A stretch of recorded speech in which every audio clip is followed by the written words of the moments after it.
Nous sommes là, en bonne santé, merci Seigneur. Et surtout, il est là, fidèlement, comme d'habitude, dans sa présence. Nous allons commencer notre culte à l'Éternel et à notre Sauveur Jésus-Christ. Et on va se lever s'il vous plaît, pour chanter le numéro 57. Ô toi dont les bienfaits, oh là, combien.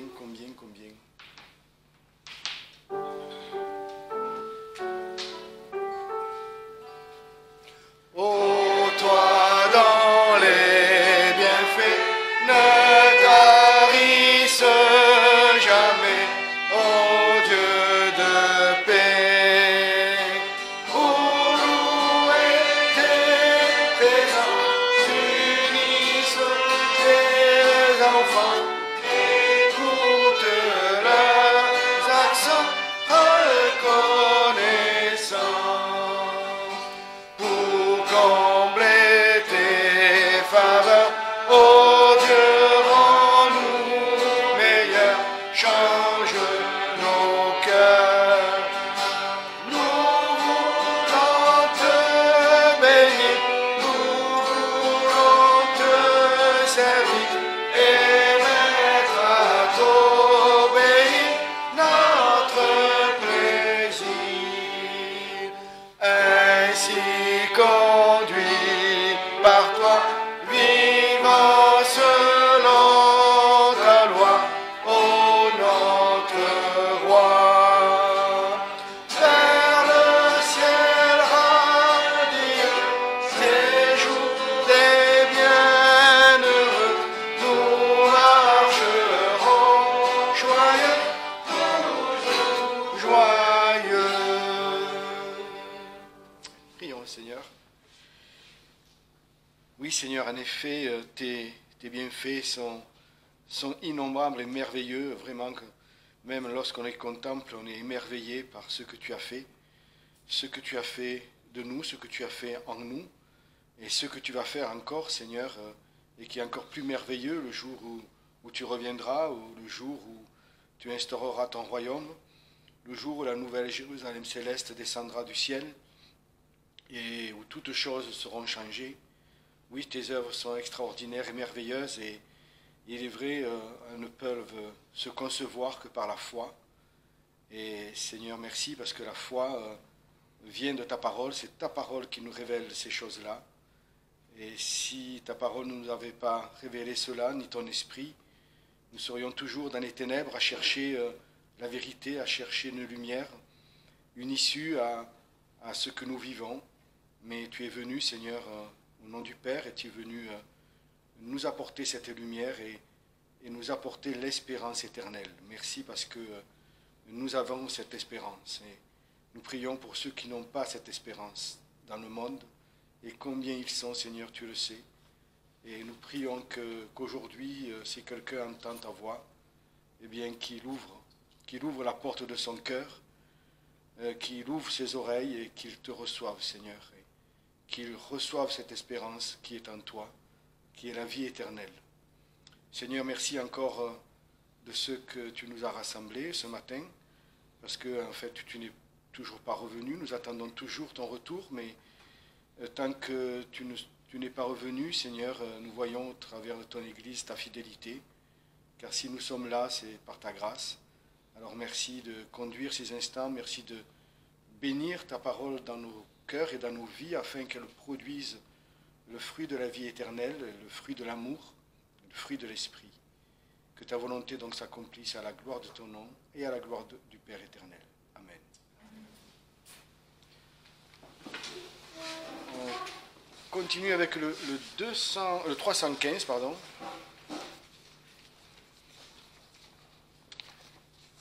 Quel repos céleste. Effectivement, ceux qui ont reçu l'espérance de la vie, sont dans le repos maintenant du Seigneur. Ils n'attendent plus que la gloire à venir. Et merci Seigneur, parce que nous n'avons pas à travailler à cela. juste à attendre patiemment, fidèlement, que ces choses se passent. Le Seigneur a déjà toutes les dates, même si elles ne nous sont pas connues, elles sont arrêtées et le Seigneur reviendra accomplir le reste de ses promesses.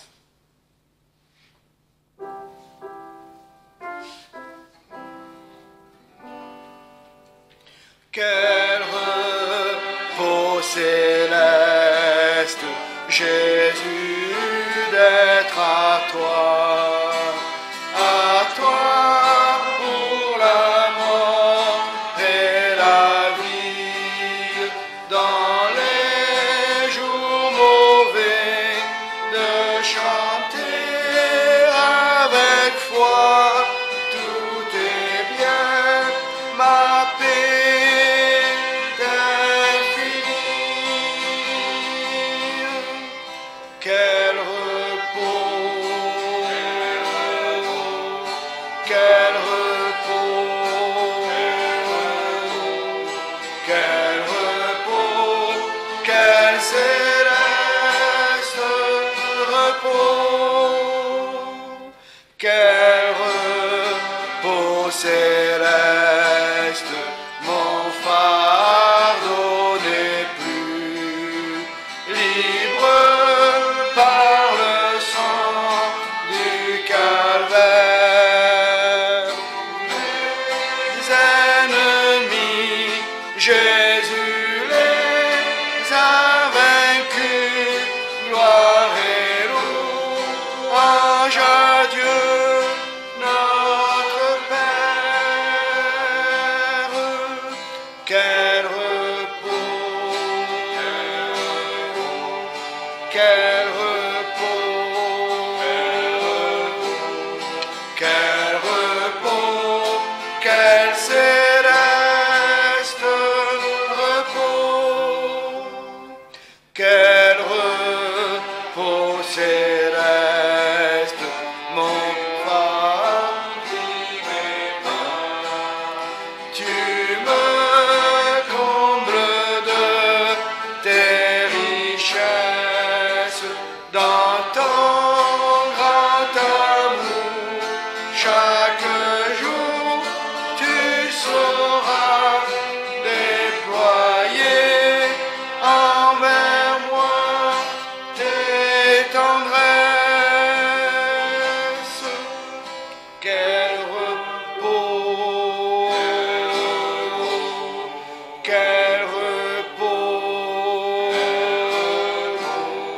quel repos, quel céleste repos, quel repos céleste, quand enfin Seigneur, auprès de toi j'aurai ma place, après les travaux, les combats, la douleur, à jamais je pourrai voir ta face.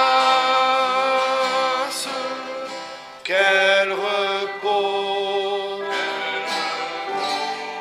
quel repos, quel repos, quel céleste repos.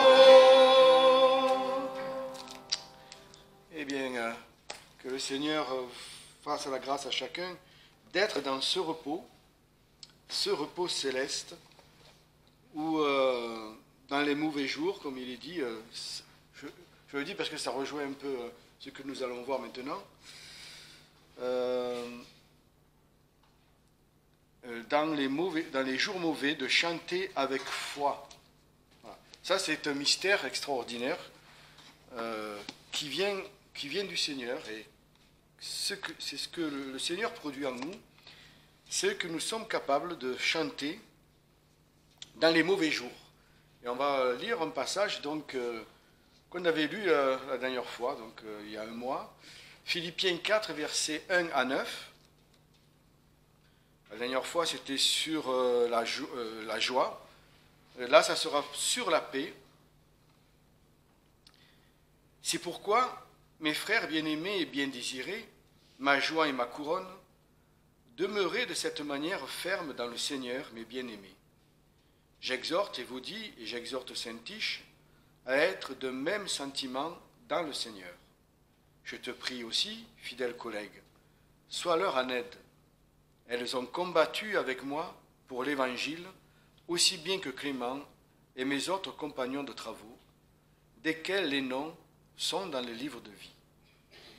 Réjouissez-vous toujours dans le Seigneur, je le dis encore, réjouissez-vous. Que votre douceur soit connue de tous les hommes, le Seigneur est proche. Ne vous inquiétez de rien, mais en toute occasion, exposez vos demandes devant Dieu par des prières et des supplications avec des actions de grâce. Et la paix de Dieu, qui surpasse toute intelligence, gardera vos cœurs et vos pensées en Jésus-Christ. Au reste, frères, que toutes les choses qui sont véritables, toutes celles qui sont honnêtes, toutes celles qui sont justes, toutes celles qui sont pures, toutes celles qui sont aimables, toutes celles qui sont de bonne réputation, et où il y a quelques vertus, et qui sont dignes de louange, que toutes ces choses occupent vos pensées. Vous les avez aussi apprises, reçues et entendues de moi, et vous les avez vues en moi. Faites-les, et le Dieu de paix sera avec vous. Alors les deux versets sur lesquels je veux qu'on s'arrête, c'est le verset 6 et 7. Verset 7, « Et la paix de Dieu, qui surpasse toute intelligence, gardera vos cœurs et vos pensées en Christ. » La paix de Dieu, mais cette paix-là aussi, elle ne vient pas comme ça. C'est vrai que le Seigneur nous a dit, je vous laisse ma paix, mais ça ne veut pas dire que nous avons la paix parce que le Seigneur nous l'a donnée. La paix, elle est disponible, elle est à disposition, elle est là, elle est pour nous, le Seigneur nous l'a promise, mais il y a aussi certaines conditions pour avoir la paix. Et une de ces conditions, en tous les cas, elle est au verset 6, c'est d'exposer à Dieu tout ce qui nous pèse, tous nos soucis, mais tout ce qui pèse sur nos vies, sur nos pensées, ce qui nous fatigue, ce qui nous accable, vraiment de les exposer, mais pas que de les exposer comme ça. Il ne s'agit pas seulement de dire, bon Seigneur, voilà, je vais te raconter tout, et tout. C'est pas suffisant. Encore faut-il la foi. Parce que raconter quelque chose à quelqu'un va peut-être nous soulager, parce qu'enfin on a sorti la chose, mais est-ce qu'on aura la paix pour autant? En tout cas, pas celle de Dieu, pas celle qui surpasse toute intelligence. Il faut la foi pour déposer devant Dieu tous ces fardeaux, même les plus petits. Quelquefois, il y a des choses qui nous travaillent, qui sont là dans notre tête. Ce n'est pas un fardeau, mais c'est quelque chose qui nous travaille, voilà, qui est là constamment, jusqu'à ce que la chose soit évacuée ou accomplie. Voilà, c'est là et finalement ça nous fatigue. Ça nous fatigue parce que ça nous prend beaucoup d'énergie. On ne s'en rend pas compte. Mais les gens vraiment qui font même des dépressions, parce qu'ils accumulent tellement des choses qu'ils n'arrivent pas à... Ce sont des petites choses, mais accumuler, ça devient un lourd fardeau. Et on ne se rend pas compte de ces choses-là. Et de les déposer en comptant à la fois plus qu'en comptant, en s'assurant sur les promesses de Dieu, sur sa puissance, sur sa grâce, sur sa bienveillance, sur tout ce qu'il est, et ses promesses, en fait, nous parlent de ce qu'il est. Et c'est lorsqu'on a déposé ces choses-là que, en fait, la paix de Dieu vient dans nos cœurs. Alors, elle surpasse toute intelligence parce que ce n'est pas une paix humaine. Quelquefois même, on est étonné de la façon dont on passe des épreuves. On se dit, mais Seigneur, je n'ai pas eu peur. J'étais dans une paix que même je ne comprenais pas, que je n'ai pas compris. Et c'est la paix du Seigneur qui surpasse même notre compréhension des choses. Et on est capable, par cette paix, de passer des situations qui, quelquefois, nous font peur. Et cette paix, c'est aussi une protection, c'est un bouclier qui va garder nos pensées, et nos cœurs et nos pensées en Jésus-Christ. C'est-à-dire, au lieu d'être troublés, au lieu d'être inquiets, au lieu de regarder avec appréhension ce qui va se passer, au contraire, nos pensées sont en Christ. Et notre joie, parce que la paix produit la joie, tout ça c'est le fruit de l'esprit, mais quand il y a la paix, il y a la joie. Dans le cœur, en tous les cas, cette joie, cette paix va nous amener à un comportement qui va même étonner les autres. Et parce que nos cœurs et nos pensées sont gardés en Jésus-Christ. Et l'ennemi aura du mal. La paix, c'est aussi, c'est une arme, mais une arme défensive.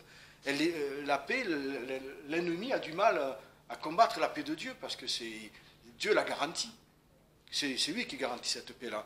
Et si nous faisons exactement ce que le Seigneur nous dit, et si nous savons déposer, si peut-être qu'il faut retourner 2, 3, 4 fois, mais il faut vraiment que lorsque nous avons des soucis ou des petits problèmes, même des petits problèmes, déposer tout ça au pied du Seigneur.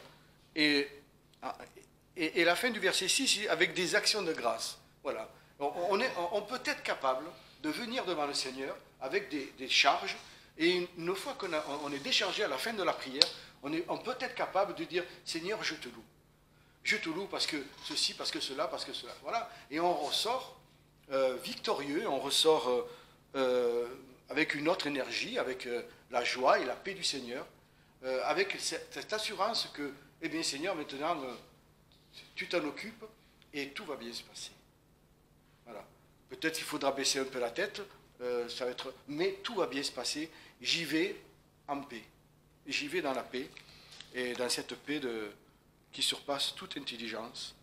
Et ça sera aussi quelque chose qui se verra. Ça aussi, c'est un beau témoignage dans le Seigneur. Quelquefois, nos paroles, c'est nos paroles, mais quelquefois, on dit quelque chose, et 2 heures après, la personne dit « Oh, finalement, tu es comme les autres. Quoi. Tu t'énerves, tu t'agaces, tu t'impatientes, tu rouspètes. » Mais si c'est l'inverse, les gens vont dire « Ah, mais finalement, tu as un drôle de caractère. » Mais voilà, c'est pas mon caractère. Mon caractère, si tu le voyais, voilà, tu verrais une autre personne. Mais ça, c'est la paix de Dieu qui surpasse toute intelligence. Voilà, que le Seigneur nous conduise dans cela, vers sa paix en toute situation. On va reprendre nos chants avec le numéro 324.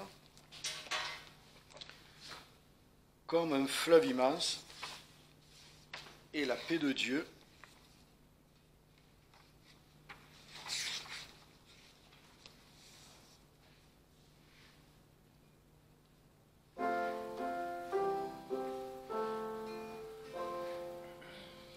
Comme un fleuve immense, et la paix de Dieu, parfaite est l'avance, vainqueur en tout Dieu. Parfaite elle augmente constamment son cours. Parfaite sa pente, s'abaisse toujours. Fondée sur Dieu même, nos cœurs à jamais ont pour bien suprême sa parfaite paix. Sous ta main meurtrière se brise, ô mon roi, toute arme ennemie faite contre moi. Rien ne peut me nuire, ni troubler mon cœur.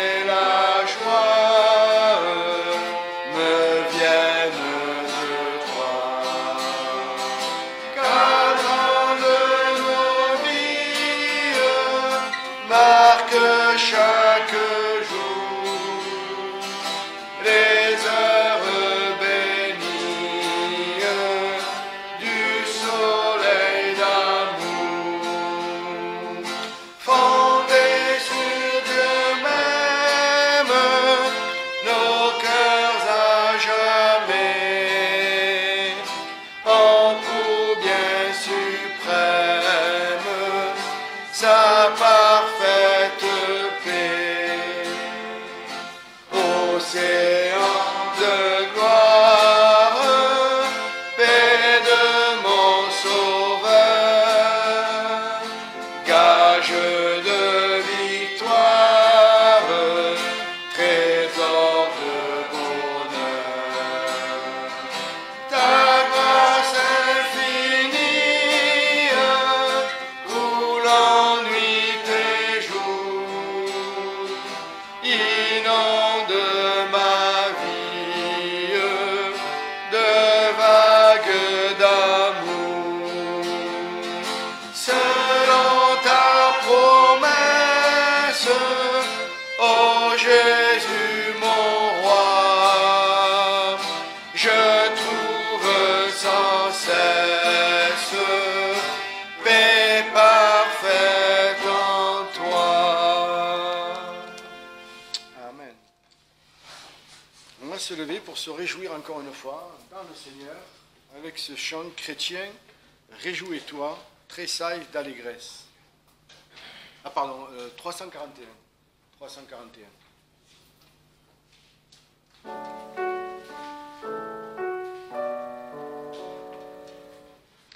Chrétien, réjouis-toi, tressaille d'allégresse, car ton Sauveur est roi. Regarde à lui sans cesse en son amour. Chrétien, réjouis-toi, réjouis-toi toujours. Exalte le Seigneur, il a sauvé ton âme. Dieu l'a comblé d'honneur après la croix, infâme en son amour. Chrétien, réjouis-toi, réjouis-toi toujours. Éclate en saint transport, voici ton Dieu confie les portes de la mort au prince de la vie en son amour. Chrétien, réjouis-toi, réjouis-toi toujours. Espère, adore et crois, Jésus seul est le Maître. Au loin déjà je vois sa gloire enfin paraître en son amour. Chrétien, réjouis-toi, réjouis-toi toujours. Christ règne dans le ciel, au sein de la lumière, et son règne éternel bientôt viendra sur terre en son amour. Chrétien, réjouis-toi, réjouis-toi toujours. Amen. Donc je ne savais pas trop jusqu'à peu de temps quel serait le message, jusqu'à ce qu'un frère m'envoie un SMS pour parler d'un homme. Alors on va lire le texte, et c'est ce texte qui m'a donné envie de partager ce qu'on va lire ce matin, Luc chapitre 2, verset 21. En ce moment, je me délecte un peu à l'avance parce que même si c'est toujours la Bible, on a des périodes où on lit plus certains textes.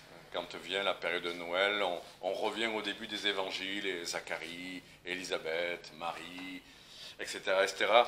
Et c'est incroyable parce qu'au lieu de s'en lasser, d'y revenir, c'est toujours plus riche, c'est toujours plus touchant. Et donc là, on va parler d'un personnage, comme je vous le disais, central, Luc chapitre 2, verset 21. Donc, je vais commencer à lire ce texte. Voilà.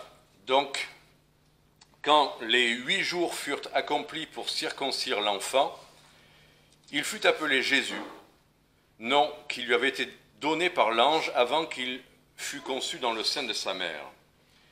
Et quand les jours de sa purification, selon la loi de Moïse, furent accomplis, on porta l'enfant à Jérusalem pour le présenter au Seigneur, selon qu'il est écrit dans la loi du Seigneur, « Tout mâle premier-né sera consacré au Seigneur, et pour offrir en sacrifice, selon ce qui est prescrit dans la loi du Seigneur, une paire de tourterelles ou 2 pigeonneaux. » Il y avait là à Jérusalem un homme qui s'appelait Siméon. Cet homme était juste et pieux. Il attendait la consolation d'Israël et le Saint-Esprit était sur lui. Et il avait été divinement averti par le Saint-Esprit qu'il ne mourrait point, qu'auparavant il n'eût vu le Christ du Seigneur.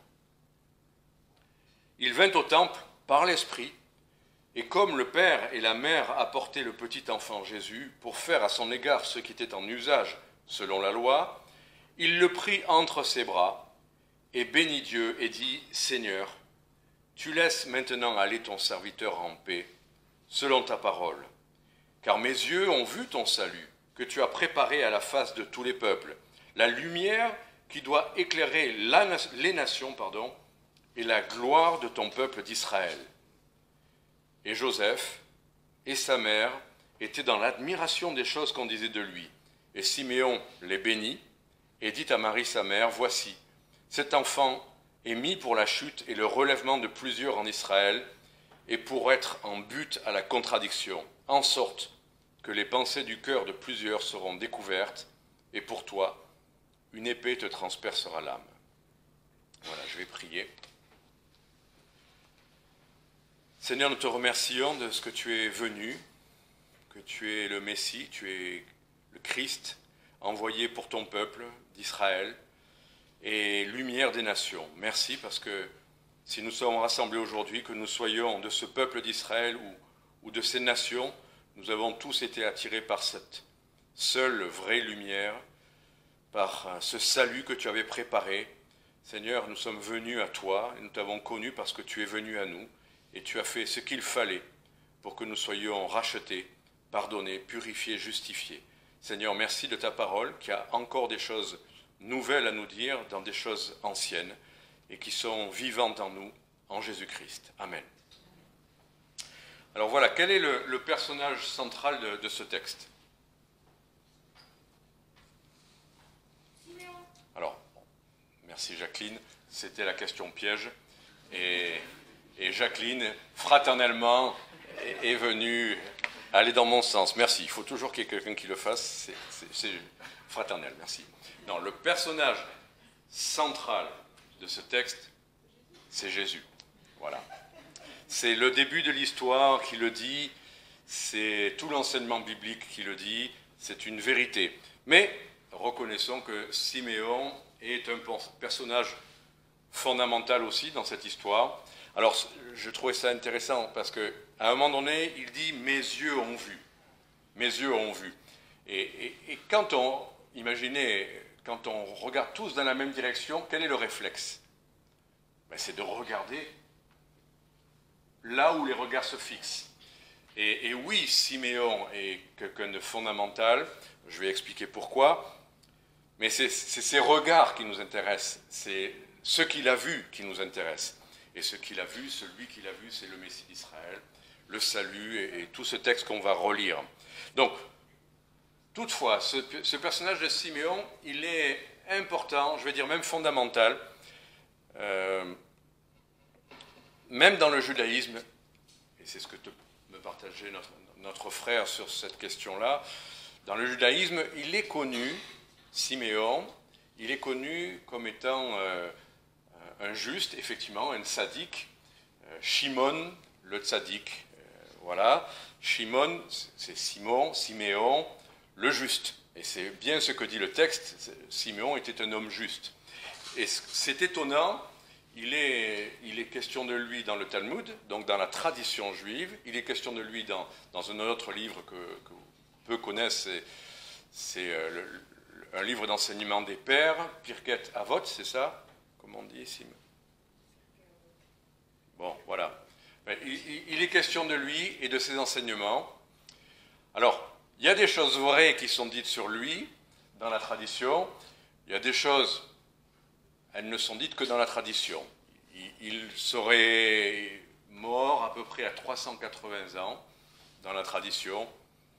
On a du mal à suivre ça, parce qu'on sait que les années de vie très prolongées, oui, au début de l'histoire de l'humanité, les hommes pouvaient vivre plusieurs centaines d'années, mais depuis, on n'a pas de cas comme ça. Oui, Dieu fait des miracles. Est-ce que c'est le cas? Je ne vais pas dire non, je ne vais pas dire oui, j'ai mon idée là-dessus, mais je préfère m'en tenir à ce que dit le texte. Une autre chose qui est dite à son propos, c'est qu'il serait dans la grande assemblée, donc un des sages qui prenait les décisions. Enfin, il y a plein de choses à ce propos. On a même nos petites traditions, qui ne sont pas tirées de ce texte-là. Si je vous dis, est-ce que Siméon avait une longue barbe? On l'imagine avec une longue barbe. On a une chanson qu'on connaît bien sur Siméon qui dit « Siméon et ta longue barbe, tu défies le calendrier ». Voilà, Siméon défie le calendrier. Bon, pour dire, c'est un homme très vieux, et on l'imagine très vieux. Le texte ne le dit pas. Le texte le sous-entend un tout petit peu, parce qu'on voit que finalement, dans sa prière au verset 29, il dit « Tu laisses maintenant aller ton serviteur en paix ». On a un peu le sentiment que oui, ça y est, j'ai attendu longtemps, mais maintenant je peux partir tranquille. C'est ça que ça peut laisser sous-entendre. Mais c'est sous-entendu. On ne peut pas l'affirmer catégoriquement, comme la longue barbe. Oui, traditionnellement, on peut penser qu'à cette époque, les sages juifs avaient des longues barbes, surtout s'il est âgé. Mais bon, voilà. Plutôt que réfléchir et dire oui, non, c'est pas ça qui compte. Ce qui compte, c'est ce qui est dit littéralement dans ce texte. Donc on va en rester à ce qui est dit dans ce texte, mais je vous le partage parce que justement, ce personnage fait vraiment, il est central, enfin fondamental dans l'histoire de l'Évangile et d'Israël, c'est qu'il est un peu comme un point de jonction, un petit pont entre l'ancienne alliance et la nouvelle alliance, à ce titre. Même sa prière, on va la voir, mais sa prière, quand il bénit Dieu, ce qu'il dit à Dieu, c'est, il y a les deux. On peut y trouver à la fois la gloire de ton peuple d'Israël, donc c'est clair qu'il est juif et qu'il aime son peuple d'Israël, mais il entrevoit aussi la lumière qui doit éclairer les nations. Et même les apôtres ont eu du mal à accepter cet enseignement. Lui, dans sa piété, dans son amour du Seigneur, dans sa communion qu'il avait avec lui, il a entrevu la totalité. Il voyait aussi bien, ses yeux ont vu aussi bien dans le Messie ce qu'annonçaient les prophètes, toute l'histoire d'Israël pour arriver jusqu'au Messie, que ce que le Messie allait devenir. Donc dans ce sens-là, il est vraiment intéressant. Et même, je connais une synagogue qui avait invité un prêtre qui avait des origines juives pour parler de Siméon. Et j'étais tout surpris, je n'ai pas pu aller à la conférence, ça m'aurait intéressé pour savoir ce qu'il avait pu dire. Mais justement, Siméon, comme il y a des textes dans la tradition juive, dans le Talmud, comme il y a des textes bibliques qui montrent bien qu'il est le lien entre les deux, cet homme, je ne vais pas obligatoirement recommander ce qu'il a dit, ni ce qu'il représente comme doctrine. D'accord, mais il n'empêche qu'il avait vu ça. Et ça, c'est important pour nous de le comprendre, que ce Siméon, il est un peu le lien entre les deux, entre l'espérance pour les nations et l'espérance pour Israël. Donc, on va voir maintenant ce qui le distingue, en fait, ce qui le caractérise et ce qui le distingue. Pourquoi, particulièrement, cet homme est remarquable, dans le sens où on peut le remarquer, pas pour dire qu'il est parfait. Ben justement, c'est son regard, comme je vous disais. Imaginez, vous êtes dans le temple et on vous amène un petit enfant qui a plus de 8 jours. Là, il est question dans la loi, il a été amené pour être consacré au Seigneur. C'était la consécration des premiers-nés. C'était une loi, c'est toujours une loi qui est écrite. Toutes les familles devaient donner leur premier-né à Dieu. C'était la consécration à Dieu. Un premier-né, l'aîné.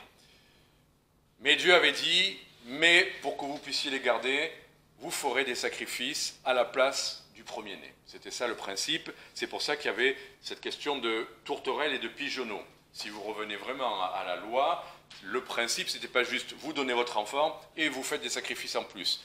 C'était que Dieu disait, oui, les premiers-nés me sont consacrés, ils me reviennent, mais vous verrez bien dans le texte, vous pourrez vérifier, qu'il a donné toute une série de choses qui permettaient le rachat du premier-né.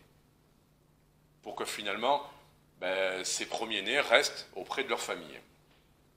Voilà, donc ça c'était le contexte. Donc Jésus est amené, il y a sa circoncision à 8 jours, et puis il y a après les jours de sa purification, parce qu'il y a aussi dans les rites de la loi, quand il y avait du sang, il fallait les jours de purification qui suivaient le sang. Bon. Et donc voilà, arrivé à cette date-là, c'est quand même, tout ça pour dire, un nourrisson quand même qui arrive. C'est un bébé.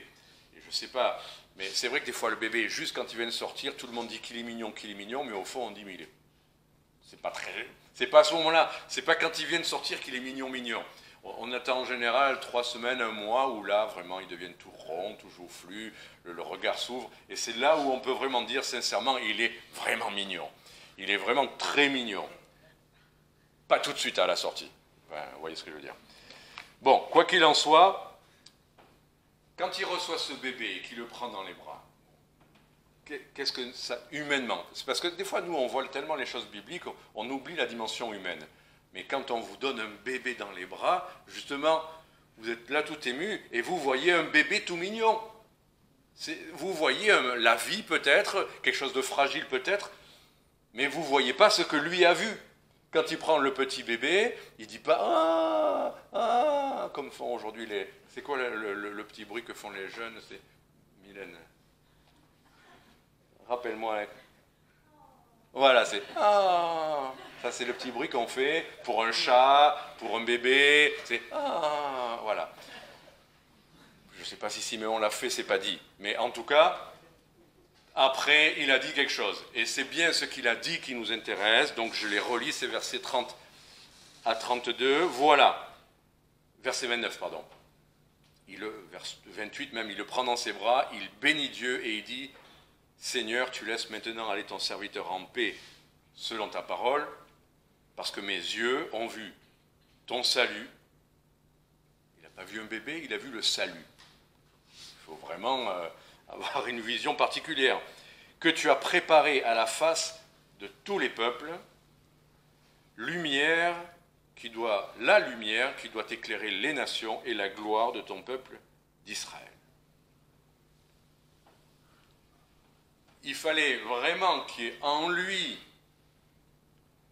non seulement une connaissance des Écritures, de la Torah, de ce que Dieu avait promis, des prophètes, et non seulement avoir cette connaissance-là, mais on peut avoir des connaissances, je l'ai vu des fois dans des discussions avec des érudits de la Bible, on lisait un texte ensemble, et ils voyaient les détails, mais le mot, la lettre, les autres mots avec la même racine, et plein de choses, mais ils rataient le plan, ils rataient le relief, ils rataient le visage.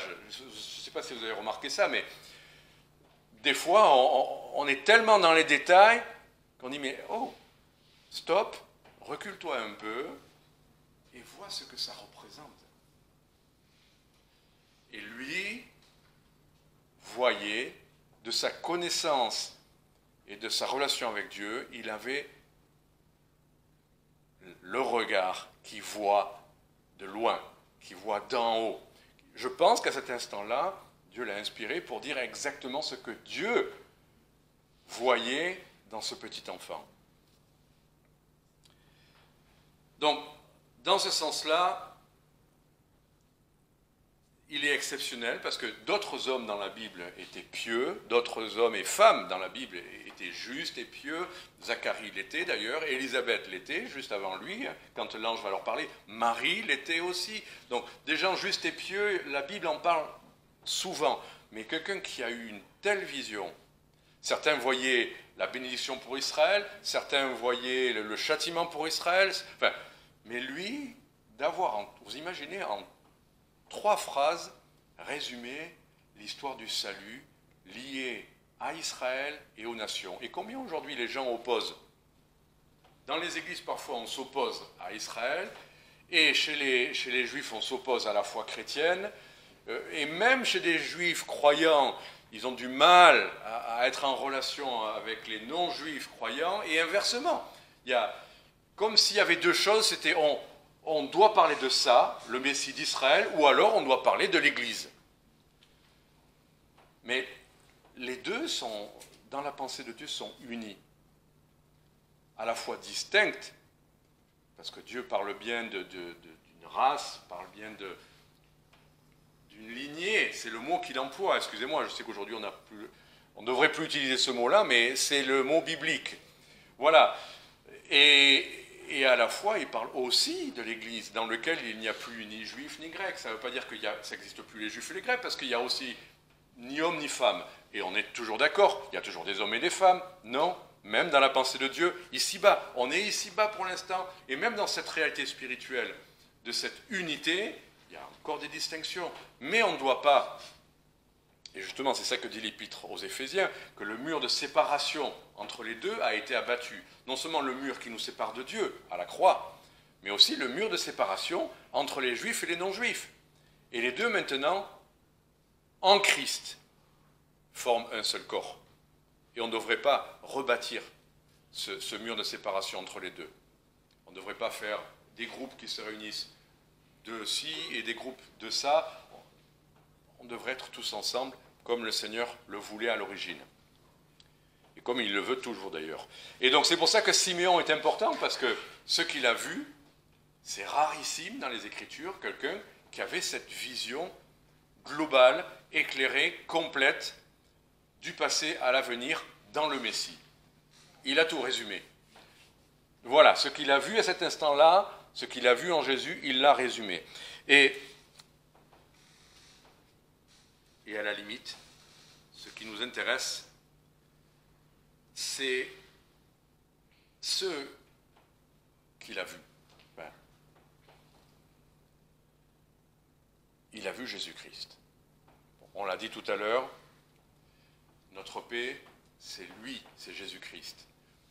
Nos certitudes, c'est vrai qu'on aime bien que Dieu nous montre le chemin, le pas à faire. C'est très exaltant, très encourageant, c'est très apaisant, ça. Mais il y a des moments où, même en ayant choisi le bon chemin, c'est pas vrai, tout n'est pas toujours aplani. On peut être encore secoué dans le bon chemin. Et c'est pour ça qu'au final, le bon chemin, c'est, comme on l'a vu tout à l'heure, le chemin, c'est Jésus-Christ. C'est celui qui nous apaise pour toujours. On sait qu'on est à notre place. On pourra avoir des divergences de point de vue, même entre croyants. On pourra ne pas être d'accord de ci ou... Ça peut encore arriver. Mais en Christ, on est dans une paix parfaite. Une paix éternelle. C'est dans ce sens-là qu'il disait, je vous donne ma paix, je ne vous la donne pas comme le monde la donne. Pas oui, non, demain peut-être moins. Une paix qu'on ne peut pas nous enlever, parce que c'est d'abord une paix pour toujours avec lui, parce qu'il nous a réconciliés. Christ est notre paix. Voilà. Et il parlait de la réconciliation avec Dieu. Et après, il y a la paix qu'on ressent, c'est autre chose. Et il y a la paix entre nous, c'est encore autre chose. Mais la paix avec Dieu, elle est éternelle, elle est parfaite, et rien ne peut l'atteindre. Rien ne peut la toucher. Donc, Jésus-Christ, c'est ce que Siméon a vu. Et si on n'a pas tout compris, on a compris le principal. En lui, on a tout pleinement. Et si on hésite encore sur 2 petits chemins, ne nous inquiétons pas. Il n'y a pas toujours des chemins qui nous envoient à l'autre bout de la terre et d'autres qui nous amènent le seul. Il y a parfois des petits chemins par lesquels on passe ça pourrait être ça et ça pourrait être ça, et puis au final on va arriver au principal. On est bien d'accord, il y a des petits chemins qu'on emprunte qui ne sont pas exactement les mêmes, mais on sait qu'en Christ, on sera tous enlevés à la rencontre du Seigneur dans les airs. Tous ceux qui ont Christ, on sait il est le chemin. Voilà. Donc on peut faire ci, pratiquer comme ça, mais il n'empêche, celui qui a l'esprit de Christ, lui appartient. Notre frère nous parlait de QR code. Ceux qui l'ont sont tranquillisés parce qu'ils savent qu'ils peuvent aller là. Vous avez le... Ben oui, tac, et on est tranquille. Bon. Donc c'est tranquillisant. Je ne dis pas que c'est la paix, c'est tranquillisant. Voilà, on y va plus tranquille. Mais pour le ciel, on a bien un QR code. On l'a. C'est le Saint-Esprit que Dieu nous a donné. On est scellé du Saint-Esprit. Et c'est ce Saint-Esprit, bien sûr, Dieu a vu notre foi en Jésus-Christ, mais Dieu a scellé en nous le Saint-Esprit pour que là, on ne peut pas discuter, on ne peut pas l'oublier. Oh mince, je l'ai oublié chez moi. Non, on ne peut pas l'oublier, il est en nous. C'est le meilleur endroit que Dieu ait trouvé, heureusement. Sinon, on aura... Mince, il est où? Il faut que je revienne en arrière, je remonte. On ne peut pas faire ça. Voilà, tout ça pour dire, merci Seigneur pour Jésus-Christ. Il nous suffit. Il est notre paix.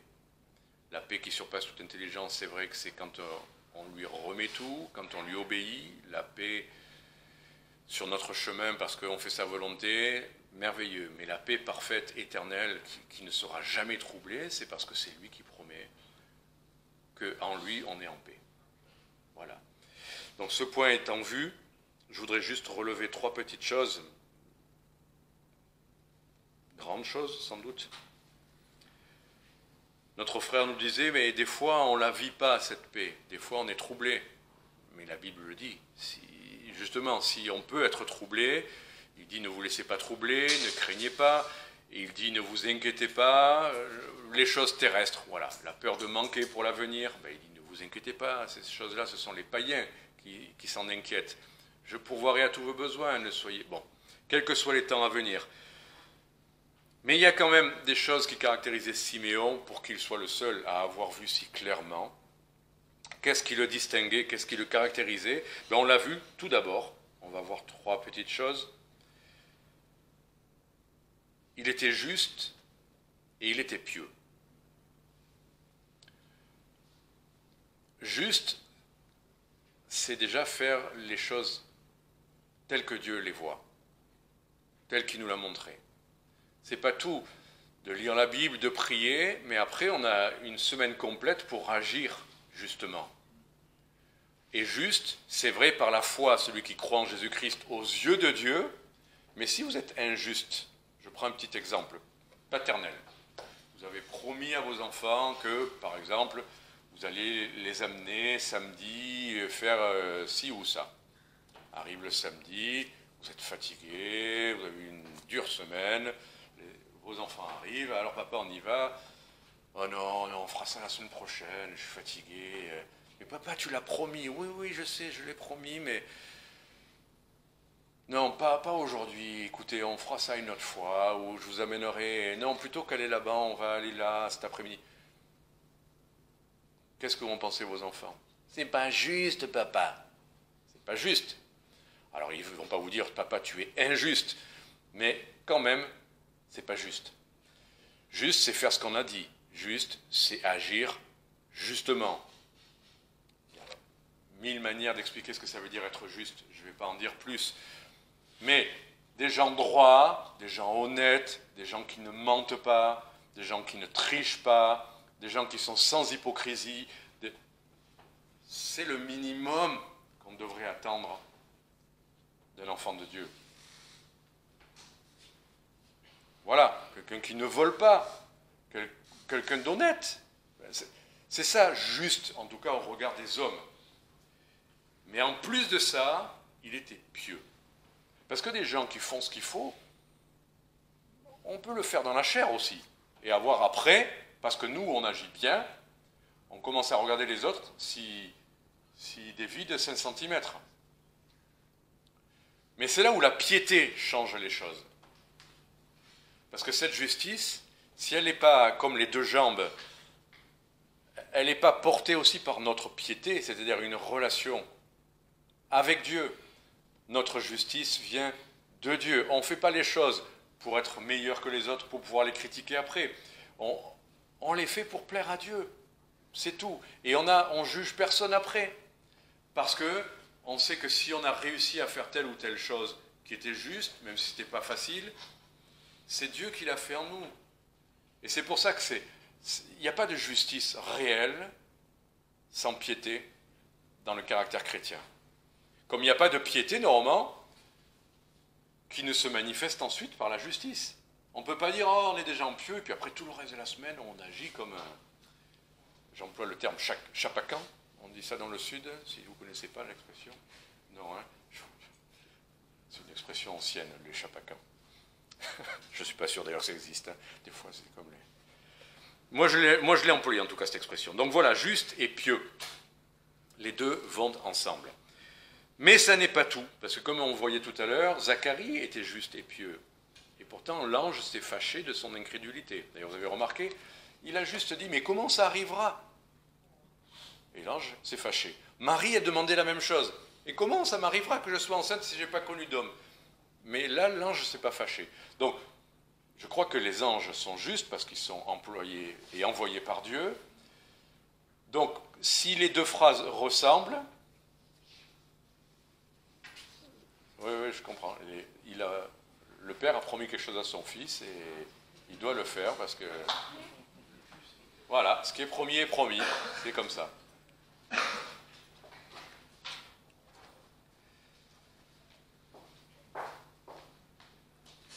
La différence, c'était ce qu'il y avait dans le cœur. Et ne prenons pas ça à la légère. C'est étonnant, la même phrase, comment ça arrivera? Zacharie fâche l'ange, et comment ça arrivera? Marie ne fâche pas l'ange. Mais la différence, c'est ce qui devait certainement provoquer cette question. Dans un cas, c'était l'incrédulité, et dans l'autre cas, c'était simplement Seigneur, comment ça arrivera? C'est tout. Enfin, c'est pas compliqué. Donc, c'est ça la piété, ce qui nous anime. Vous connaissez ce verset qui dit que c'est l'amour de Christ qui nous presse. Est-ce que c'est de faire ce qui était prévu par l'agenda qui nous presse? Est-ce que c'est de se dire comment on va me regarder si je ne le fais pas? Ce qui nous anime est, aux yeux de Dieu, aussi important que ce qu'on fait. Donc la piété, c'est ce qui fait qu'on est animé de la bonne manière. C'est l'amour de Christ qui nous presse à agir. Ce n'est pas seulement le tribunal des hommes ou de Dieu, c'est l'amour de Christ. Deuxième chose, on a vu qu'il était juste et pieux. Il attendait la consolation d'Israël. Il attendait la consolation d'Israël. Les disciples, ils attendaient le règne et la délivrance. Ils attendaient que le problème des Romains soit réglé une fois pour tous. Vous vous rappelez, à chaque fois, c'est ça qui revenait toujours sur le tapis. Est-ce que c'est maintenant le jour de ton règne? Est-ce qu'on régnera à tes côtés? Est-ce qu'on aura les premières places à ta droite et à ta gauche? Ils voyaient toujours la délivrance d'Israël. Et oui, Dieu parle de la délivrance d'Israël. Mais étonnamment, Siméon avait dans son caractère et dans son attente l'idée de la consolation d'Israël. Rappelons-nous qu'en tant que chrétiens, le Seigneur nous parle plus souvent de consolation que de délivrance. Oui, Hébreux 11 nous parle de délivrance, mais il nous parle aussi de tous ceux qui n'ont pas obtenu ce qui était promis. Et pour eux, la vie sur terre, n'ayant pas obtenu ce qui était promis, c'était la consolation. Trouver sa consolation. Tout le monde n'aura pas ce qu'ils ont espéré, même parfois ce qu'ils auront cru. Et même parfois ce que Dieu leur aura promis. Étonnamment, on pourrait dire, mais si Dieu l'a promis et qu'il ne le fait pas, mais Dieu le fera. Mais peut-être pas de la manière que vous le pensez. Peut-être pas au moment où vous l'attendez. Et ne prêchons pas trop facilement la délivrance terrestre de tous les problèmes, de toutes les maladies, de toutes les difficultés matérielles, si Dieu peut nous donner une consolation. Ne méprisons pas la consolation. Dieu est le Père des consolations. Le Saint-Esprit que Dieu a mis en nous est appelé le consolateur. Il y a beaucoup de sens à l'idée de consolation, mais de savoir que quelqu'un est avec nous n'est pas rien.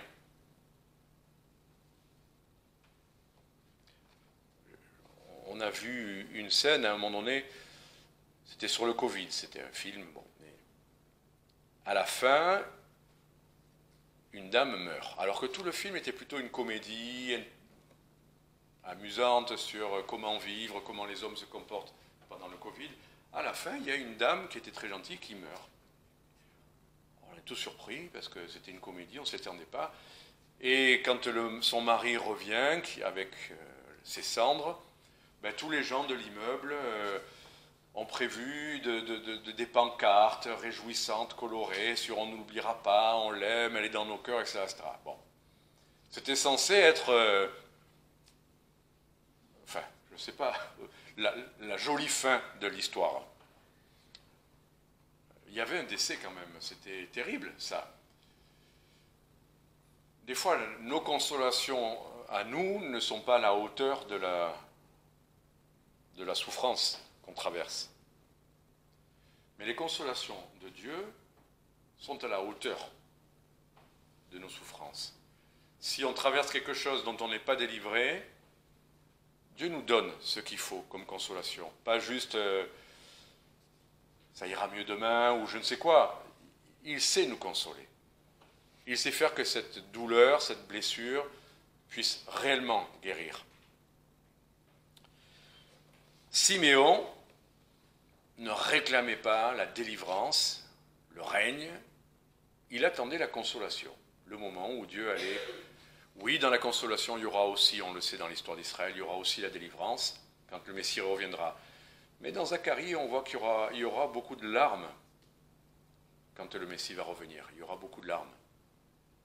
Ce sera des jours de jeûne et de deuil. Mais il y aura la vraie consolation. Soyons comme Siméon, prêts à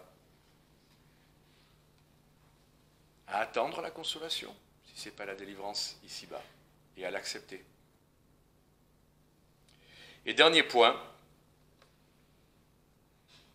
qui change tout, mais qui rejoint un peu les deux autres, c'est que Siméon avait une relation intime avec Dieu par son Saint-Esprit. C'est rare, à cet instant-là des évangiles, qu'on parle aussi clairement du Saint-Esprit. 3 versets, là, nous parlent du Saint-Esprit. Le verset 25, Simeon attendait la consolation d'Israël et le Saint-Esprit était sur lui.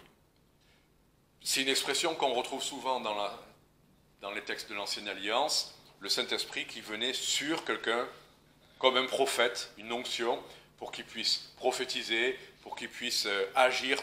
Même Samson, le Saint-Esprit parfois le revêtait.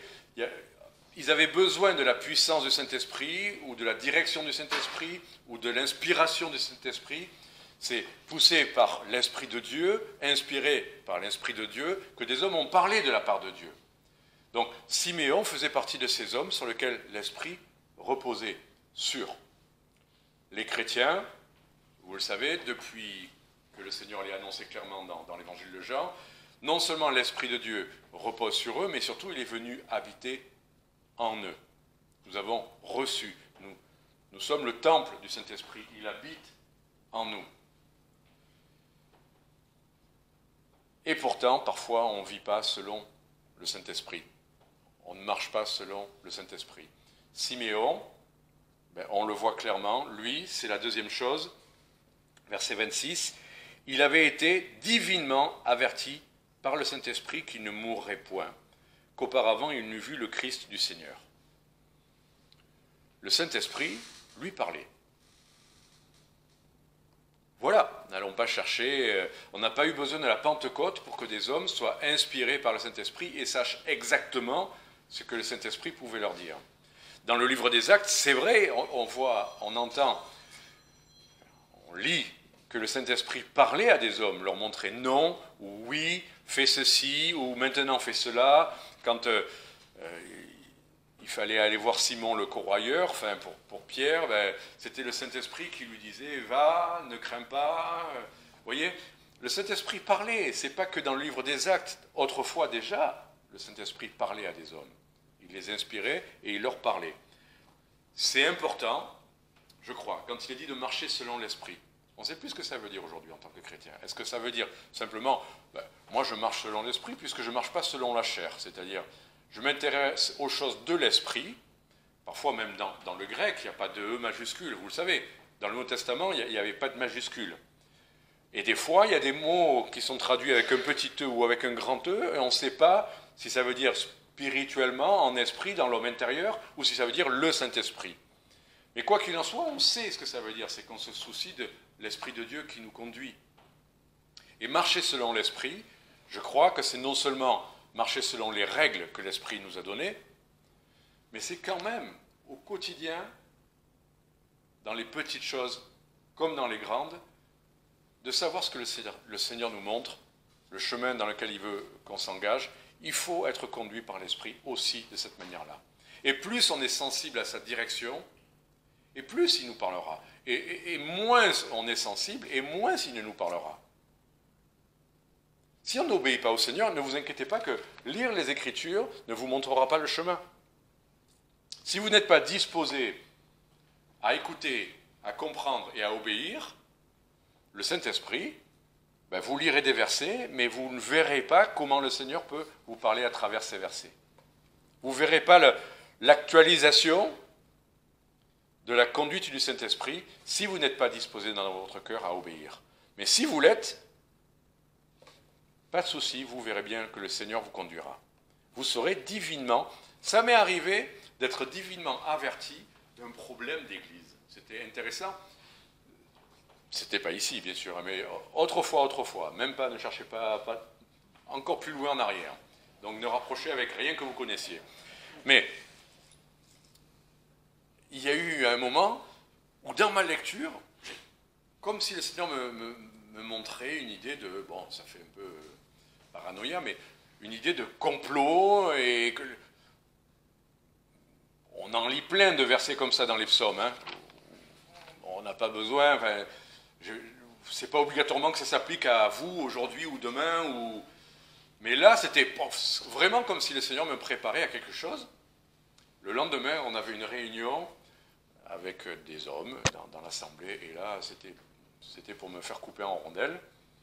Et du fait que j'étais prévenu, d'abord j'étais pas surpris et pas inquiet, et sans même me défendre, il suffisait dans la discussion de me reposer sur... Et toi, tel frère, je demandais, qu'est-ce que tu en penses?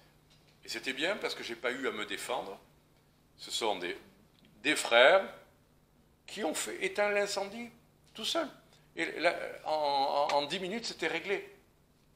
Alors qu'on se préparait au putsch, à monter à l'échafaud, enfin j'exagère un peu bien sûr, mais ça s'est réglé comme ça, parce que le Seigneur savait.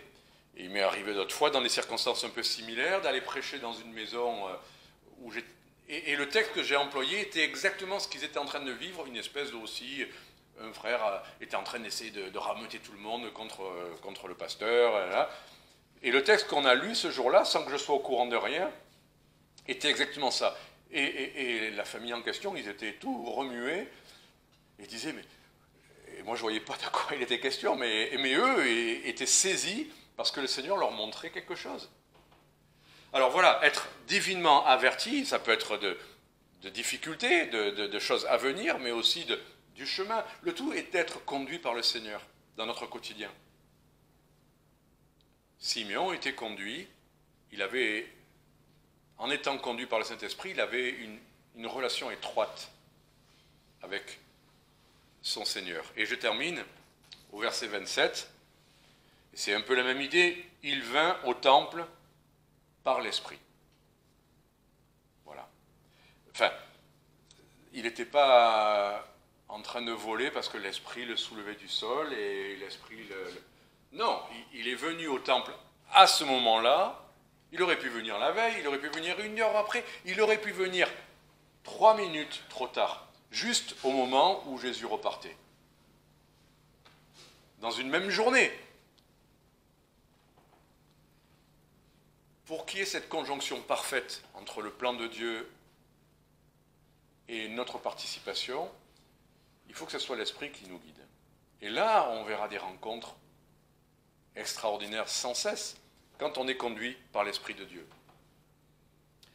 C'est fondamental d'aller là où on doit aller par l'Esprit, de faire ce qu'on doit faire par l'Esprit, de parler par l'Esprit, de se taire parfois par l'Esprit. C'est ça qui compte. Il est venu au temple par l'Esprit, donc au bon moment, et parce qu'il était au bon moment, non seulement il l'a vu, mais il avait les dispositions intérieures pour voir comme il le fallait. C'est ça, marcher selon l'Esprit. Je pense que c'est plus que simplement des règles, ne fais pas ci ou ne fais pas ça.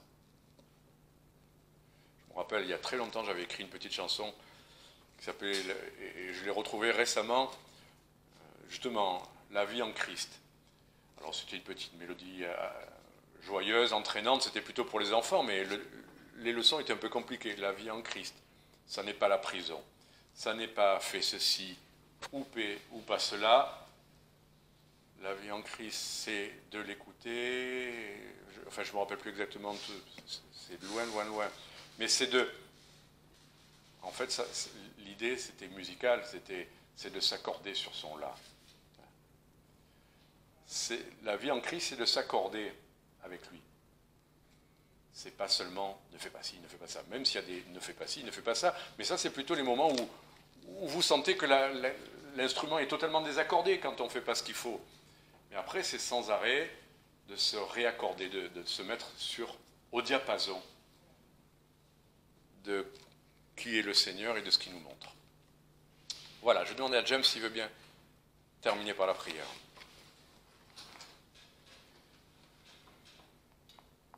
Seigneur, encore en ce jour, Seigneur, tu nous as donné à entendre, Seigneur, des choses merveilleuses.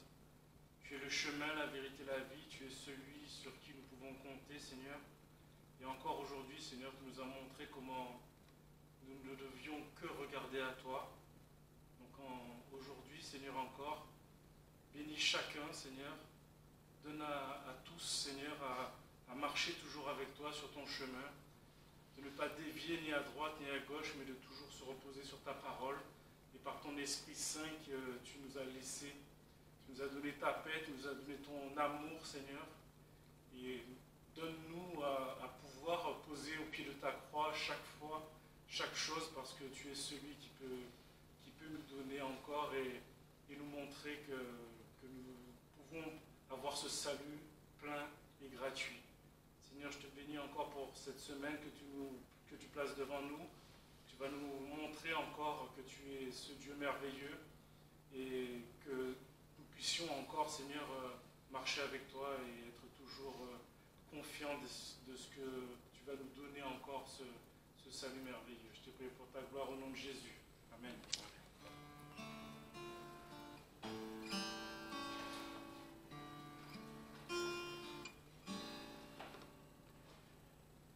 Seigneur, tu laisses maintenant aller ton serviteur en paix. Seigneur, tu laisses maintenant aller ton serviteur en paix. Car mes yeux ont vu ton salut que tu as préparé à la face des peuples. Lumière qui doit éclairer toutes les nations, la gloire de ton peuple d'Israël. Seigneur, laisses maintenant aller ton serviteur en paix. La la la la la la la la la la.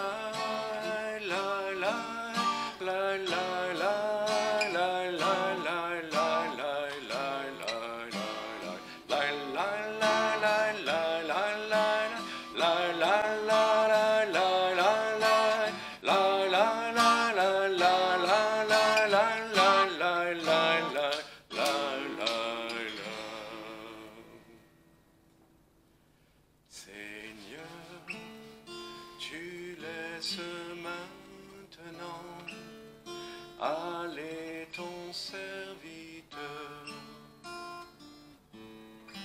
en paix, selon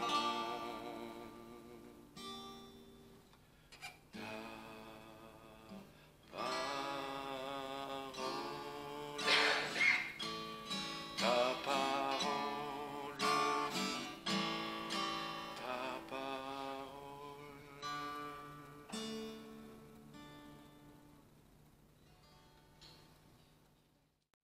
Voilà, entends-tu le chant joyeux « Jésus sauve » aujourd'hui? En effet, le Seigneur, tant qu'il n'est pas revenu, c'est qu'il y a des âmes à sauver. Et donc, voilà, il y a un autre chant qui dit « Cherchons-les », et il faut les chercher. Il faut qu'ils entendent la voix du Seigneur, ces brebis. Le Seigneur a dit « Mes brebis entendent ma voix et elles me suivent ». Voilà, mais il faut qu'elles l'entendent, cette voix-là.